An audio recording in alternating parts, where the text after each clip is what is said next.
Hello നമസ്കാരം. ഏറ്റവും പുതിയ സിനിമാ വിശേഷങ്ങളുമായി പുതിയൊരു വീഡിയോയിലേക്ക് എല്ലാവർക്കും സ്വാഗതം. ഓണം റിലീസായി ഓഗസ്റ്റ് 21 വെള്ളിയാഴ്ച തിയേറ്ററിലെത്തി ഹെവി പോസിറ്റീവ് ഓവറെ എന്നെടുത്ത് തകർപ്പൻ കളക്ഷനുമായി മുന്നോട്ട് പോകുന്ന മലയാള സിനിമയാണ് ബദ്ലഹേം കുടുംബ യൂണിറ്റ്.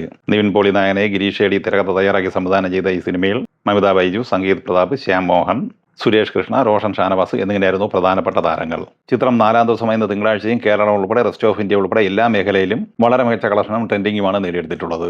സിനിമയുടെ ഇന്നലെ ഞായറാഴ്ച വരെയുള്ള ആദ്യ 3 ദിവസത്തെ കളക്ഷനുമായി ബന്ധപ്പെട്ട വിവരങ്ങളിലേക്ക് വന്നാൽ ഇന്നലെ കേരളത്തിൽ കളക്ട് ചെയ്തത് 7,35,00,000 രൂപയായിരുന്നു. കേരളത്തിൽ ആദ്യ 3 ദിവസം കൊണ്ട് സിനിമ നേടിയെടുത്തിരിക്കുന്നത് 18,36,00,000 രൂപയാണ്. കർണാടകയിൽ നിന്ന് 3 ദിവസം കൊണ്ട് 3,32,00,000 കളക്ട് ചെയ്ത ഈ സിനിമ തമിഴ്നാട്ടിൽ 1,40,00,000, തെലുങ്ക് സംസ്ഥാനങ്ങളിൽ 29,00,000, ഇന്ത്യയിലെ മറ്റ് വിവിധ സംസ്ഥാനങ്ങളിൽ നിന്ന് 1,70,00,000 എന്നിങ്ങനെ ഇന്ത്യൻ ഗ്രോസായി ആദ്യ 3 ദിവസം കൊണ്ട് നേടിയെടുത്തിരിക്കുന്നത് 25,07,00,000 രൂപയാണ്. അതായത് ആദ്യ ദിവസം 5,75,00,000, 2-ാം ദിവസം 8,55,00,000, 3-ാം ദിവസം ഇന്നലെ ഞായറാഴ്ച 10,77,00,000. ഇനി ഈ സിനിമയുടെ വിദേശ കളക്ഷനുമായി ബന്ധപ്പെട്ട വിവരങ്ങളിലേക്ക് വന്നാൽ $4.16 മില്യൺ കളക്ട് ചെയ്തിട്ടുള്ളത്. ഇന്ത്യൻ കറൻസിയിൽ 39,81,00,000 രൂപ. അങ്ങനെ ആദ്യ 3 ദിവസം കൊണ്ട് 64,88,00,000 രൂപയാണ് ലോകമെമ്പാടുമായി നേടിയെടുത്തിട്ടുള്ളത്. ഇനി 4-ാം ദിവസം എന്ന തിങ്കളാഴ്ചയിലേക്ക് വന്നാൽ ഇന്നും കേരളത്തിൽ 7 കോടിക്ക് മുകളിലാണ് പ്രതീക്ഷിക്കുന്നത്. അങ്ങനെ ആദ്യ 4 ദിവസം കൊണ്ട് തന്നെ കേരളത്തിൽ മാത്രം ഈ സിനിമ നേടിയെടുത്തിരിക്കുന്നത് 25 കോടിക്ക് മുകളിലാണ്. ഇന്ന് സിനിമയുടെ വേൾഡ് വൈഡ് ഗ്രോസ് 15-16 കോടി റേഞ്ചിൽ പ്രതീക്ഷിക്കുന്നുണ്ട്. അങ്ങനെ ആദ്യ 4 ദിവസം കൊണ്ട് ലോകമെമ്പാടുമായി 80 കോടിക്ക് മുകളിലാണ് സിനിമ എത്തിച്ചേർന്നിരിക്കുന്നത്. പൃഥ്വിരാജ് സുകുമാരൻ നായകനായി വൈശാഖ് സംവിധാനം ചെയ്ത് ഓണം റിലീസായി ഓഗസ്റ്റ് 20 വ്യാഴാഴ്ച തിരക്കഥെത്തിയ മലയാള സിനിമയാണ് ഖലീഫ.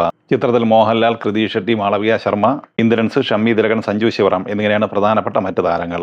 ഈ സിനിമ ഇന്നലെ ഞായറാഴ്ച കേരളത്തിൽ 2,20,00,000 രൂപയാണ് കളക്ട് ചെയ്തത്. അങ്ങനെ 4 ദിവസം കൊണ്ട് കേരളത്തിൽ 12,10,00,000 രൂപ സ്വന്തമാക്കിയിട്ടുണ്ട്. സിനിമയുടെ 4 ദിവസത്തെ വേൾഡ് വൈഡ് ഗ്രോസ് 31 കോടി റേഞ്ചിൽ പ്രതീക്ഷിക്കുന്നുണ്ട്. ഇനി 5-ാം ദിവസം എന്ന തിങ്കളാഴ്ചയിലേക്ക് വന്നാൽ ഇന്ന് കേരളത്തിൽ പ്രതീക്ഷിക്കുന്നത് 1,10,00,000 റേഞ്ചിലാണ്. അങ്ങനെ 5 ദിവസം കൊണ്ട് 13,20,00,000 റേഞ്ചിലാണ് സിനിമ കേരളത്തിൽ എത്തിച്ചേർന്നിരിക്കുന്നത്. ഇന്ന് സിനിമയുടെ വേൾഡ് വൈഡ് ഗ്രോസ് 2 കോടി റേഞ്ചിലും പ്രതീക്ഷിക്കുന്നുണ്ട്. അങ്ങനെ ലോകമെമ്പാടുമായി 33 കോടി റേഞ്ചിലാണ് ഖലീഫ എത്തിച്ചേർന്നിരിക്കുന്നത്. ഓഗസ്റ്റ് 21 വെള്ളിയാഴ്ച തിയേറ്ററിലെത്തി വമ്പൻ തരംഗമായി മാറിയിരിക്കുന്ന തെലുങ്ക് സിനിമയാണ് ഇരുമുടി.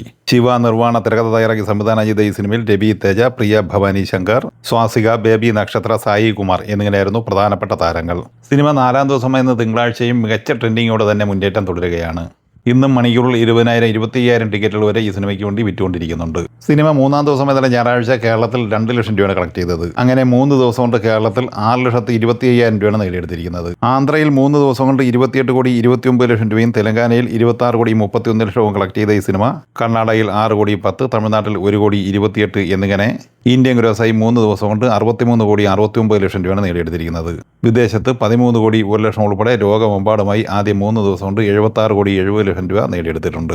4-ാം ദിവസമായ തിങ്കളാഴ്ച ഈ സിനിമയുടെ വേൾഡ് വൈഡ് ഗ്രോസ് 18-20 കോടി റേഞ്ചിൽ പ്രതീക്ഷിക്കുന്നുണ്ട്. ആദ്യ 4 ദിവസം കൊണ്ട് 95 കോടി റേഞ്ചിൽ എത്തിക്കഴിഞ്ഞ ഈ സിനിമ 5-ാം ദിവസമായ നാളെ ചൊവ്വാഴ്ചയോടെ 100 കോടി ക്ലബ്ബിൽ എത്തപ്പെടുന്നതാണ്. ഓഗസ്റ്റ് 14 തിയേറ്ററിലെത്തിയ ബോളിവുഡ് സിനിമയാണ് ആവാരവൻ 2. നിതിൻ കക്കർ സംവിധാനം ചെയ്ത ഈ സിനിമയിൽ ഇമ്രാൻ ഹാഷ്മി, ദിഷ പട്ടാണി, ഷബാന ആസ്മി എന്നിങ്ങനെയായിരുന്നു പ്രധാന താരങ്ങൾ. ഈ സിനിമ ഇന്നലെ ഞായറാഴ്ച വരെയുള്ള 10 ദിവസം കൊണ്ട് കേരളത്തിൽ 29,70,000 രൂപയാണ് കളക്ട് ചെയ്തിട്ടുള്ളത്. ഇന്ത്യൻ ഗ്രോസായി 162,50,00,000 കളക്ട് ചെയ്ത ഈ സിനിമ വിദേശത്ത് 30,30,00,000 രൂപയും സ്വന്തമാക്കിയിട്ടുണ്ട്. ടോട്ടൽ 10 ദിവസം കൊണ്ട് ലോകമെമ്പാടുമായി 192,80,00,000 രൂപ കളക്ട് ചെയ്ത് ബ്ലോക്ക് ബസ്റ്റർ വിജയം സ്വന്തമാക്കിയിരിക്കുകയാണ്. അതേസമയം ഓഗസ്റ്റ് 14 തിയേറ്ററിലെത്തി പരാജയം ഏറ്റുവാങ്ങിയ ബോളിവുഡ് സിനിമയാണ് ബട്ട്വാര 1947. രാജ്കുമാർ സന്തോഷി സംവിധാനം ചെയ്ത ഈ സിനിമയിൽ സണ്ണി ഡിയോൾ, പ്രീതി സിൻഡ, ഷബാന ആസ്മി, കരൺ ഡിയോൾ എന്നിങ്ങനെയായിരുന്നു പ്രധാനപ്പെട്ട താരങ്ങൾ. ഈ സിനിമ ഇന്നലെ ഞായറാഴ്ച വരെയുള്ള 10 ദിവസം കൊണ്ട് കേരളത്തിൽ 8,20,000 രൂപയാണ് കളക്ട് ചെയ്തിട്ടുള്ളത്. ഇന്ത്യൻ ഗ്രോസായി 43,67,00,000 കളക്ട് ചെയ്ത ഈ സിനിമ വിദേശത്ത് 8,85,00,000 രൂപയും നേടിയെടുത്തിട്ടുണ്ട്. ടോട്ടൽ 10 ദിവസം കൊണ്ട് സിനിമ കളക്ട് ചെയ്തിരിക്കുന്നത് 52,52,00,000 രൂപ മാത്രമാണ്. സ്പൈഡർമാൻ ബ്രാൻഡ് ന്യൂ ഡേ എന്ന ഹോളിവുഡ് സിനിമ ഇന്നലെ കേരളത്തിൽ 10 ലക്ഷം രൂപയാണ് കളക്ട് ചെയ്തത്. 25 ദിവസം കൊണ്ട് അങ്ങനെ കേരളത്തിൽ 37,86,00,000 രൂപ നേടിയെടുത്തിട്ടുണ്ട്. സൗത്ത് ഇന്ത്യയിൽ നിന്ന് മാത്രം ഈ സിനിമ കളക്ട് ചെയ്തിരിക്കുന്നത് 228,16,00,000 രൂപയുമാണ്. ഇന്ത്യൻ ഗ്രോസായി സിനിമ 655 കോടി രൂപയും നേടിയെടുത്തിട്ടുണ്ട്. 3D എക്സ്പെൻസ് ഒഴിവാക്കി 582 കോടി രൂപയാണ് ഇന്ത്യൻ ഗ്രോസ്. $225 മില്യൺ ബഡ്ജറ്റുള്ള ഈ സിനിമ വേൾഡ് വൈഡ് ഗ്രോസായി 21,250 കോടി രൂപയാണ് കളക്ട് ചെയ്തിരിക്കുന്നത്. ദി ഒഡീസി എന്ന ഹോളിവുഡ് സിനിമ ഇന്നലെ കേരളത്തിൽ 7,75,000 രൂപയാണ് കളക്ട് ചെയ്തത്. 39 ദിവസം കൊണ്ട് കേരളത്തിൽ 14,14,00,000 രൂപ സ്വന്തമാക്കിയിട്ടുണ്ട്. ഇന്ത്യൻ ഗ്രോസായി 39 ദിവസം കൊണ്ട് സിനിമ നേടിയെടുത്തിരിക്കുന്നത് 248,82,82,00,000 രൂപയാണ്. ഷെയറായി സിനിമയ്ക്ക് ഇന്ത്യയിൽ നിന്ന് കിട്ടിയിരിക്കുന്നത് 101,79,00,000 രൂപയുമാണ്. $250 മില്യൺ ബഡ്ജറ്റുള്ള ഈ സിനിമ വേൾഡ് വൈഡ് ഗ്രോസായി $1,446 മില്യൺ കളക്ട് ചെയ്തിട്ടുണ്ട്. ഈ സിനിമകളെക്കുറിച്ചും വീഡിയോ സംബന്ധമായി നിങ്ങളുടെ അഭിപ്രായങ്ങൾ കമൻറ്റായി പറയുക. വീഡിയോ ഇഷ്ടമായി ലൈക്ക് ചെയ്യുക. നമ്മുടെ ചാനൽ സബ്സ്ക്രൈബ് ചെയ്യുന്ന കാര്യം കൂടി പരിഗണിക്കുക. വീഡിയോ നോട്ടിഫിക്കേഷന് വേണ്ടി ബെല്ലൈക്കൺ കൂടി എനേബിൾ ചെയ്യുക. പുതിയ മറ്റൊരു വീഡിയോയുമായി വീണ്ടും കാണാം. എല്ലാവർക്കും ഒരിക്കൽ കൂടി നന്ദി, നമസ്കാരം.